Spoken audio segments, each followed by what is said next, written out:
Okay, let's dive right into this. Welcome to today's explainer, where we're going to neutrally unpack a genuinely fascinating eschatological theory based entirely on our source material. If you're someone who loves piecing together complex theological puzzles, well, you are absolutely in for a treat today.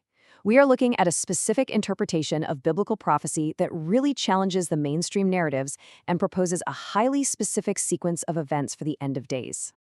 Now, you might be wondering about the central paradox here, which is just so interesting. When most people think about end times prophecy, they usually picture a single rebuilt temple in Jerusalem, right? But the source material we're exploring today argues that to truly unlock and understand the prophecy, you have to realize that it actually demands the existence of two completely distinct temples. Here's our quick roadmap for the explainer today. We'll start with the two-temple mystery, then look at two ancient blueprints, map out the 14-year timeline, explore Temple 1, the believers, and finally wrap up with Temple 2, the stone building. Let's start with Section 1, the two-temple mystery. The crucial point to understand here is that according to our source, this concept of two temples isn't just some minor footnote. It's actually a profound technicality that acts as a master key. The argument is that you literally cannot unlock the timeline of the end of the days without grasping this dual temple requirement. To really get how the source arrives at this conclusion, we have to look at the underlying logic. It all revolves around a concept called carbon copy typology. Basically, this is the theory that historical events in the Bible aren't just things that happened in the past. They actually serve as exact prophetic blueprints for future events. In this view, history is literally a prophetic copy of the future. Moving right along to Section 2, two ancient blueprints. To apply this carbon copy rule, our source looks deep into the Old Testament. The thinking is, if there are going to be two types of temples in the future, we should be able to find two distinct types of temples back in ancient history to serve as our blueprints. So, the first historical blueprint is found in the book of Exodus, during the time of Moses. The text reads, "Let them make me a sanctuary, that I may dwell among them. Make a covering for the tent of ram's skins dyed red, and a covering above of badger's skins." I really want you to notice those specific words, tent and skins. This was a sanctuary covered entirely in flesh. But then, history gives us a second, totally different blueprint later on. In 1 Kings chapter 6, the source points to the famous temple constructed by King Solomon. The text simply states, "And the house which King Solomon built for the Lord." Unlike the structure built by Moses, this was definitely not a tent.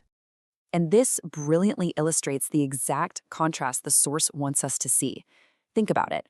Moses' temple was portable. It famously moved through 42 different stations in the wilderness, and it was covered in skin. Solomon's temple, on the other hand, it was fixed, built of heavy stone, and permanently located in Jerusalem. We have two very different historical templates. All right, Section 3, the 14-year timeline. Now that we have our two historical blueprints firmly in mind, the portable skin tent and the fixed stone building, our source takes these ancient patterns and overlays them onto a highly specific future timeline. Before we look at the actual timeline, I really want to emphasize this number, 14. The source unequivocally departs from the mainstream, widely accepted view that the end of days lasts for a single 7-year period. According to this very specific mathematical reading of Scripture, the tribulation period is definitively 14 years long. Let's walk through exactly how the source maps this out. It's broken into two distinct halves. Year 1 kicks off the first 7 years, known as the seals, which represent the age of the Gentiles. By year 4, the foundation for a physical temple is laid. Then year 7 is a massive turning point. The source points to a mid-tribulation rapture event that completely ends the seals phase. This kicks off the next 7 years, known as the trumpets, which focus on the Jews. By year 11, the physical stone temple is completed, eventually culminating in the final jubilee at year 14. Which brings us to Section 4, Temple 1, the believers. So where do our two ancient blueprints actually fit into this 14-year chart? Well, the source claims that the first blueprint, Moses' portable tent, applies strictly to the first half of the timeline, those first 7 years of seals. Now, here is where the theory gets highly interpretive and honestly pretty fascinating. The source argues that during this first 7-year period, there is no stone temple at all. Why? Because human believers themselves are the temple. We are, quite literally, portable temples covered in skin, exactly like the ancient tabernacle in the wilderness. Let's connect the dots here, showing how the source maps the future directly onto the past. Look at these parallels. According to the theory, this human, flesh-covered temple endures the seals period up until year 7. During this time, they must flee the beast and wander in the wilderness for exactly 42 months. The source claims this is a direct prophetic carbon copy of the Israelites carrying Moses' portable temple through exactly 42 wilderness stations back in ancient history. Furthermore, the source offers a very specific linguistic argument regarding the mark of the beast during this 42-month window. By pointing to the original Greek root word 1909, the source argues that it doesn't just mean in, but literally means to place on.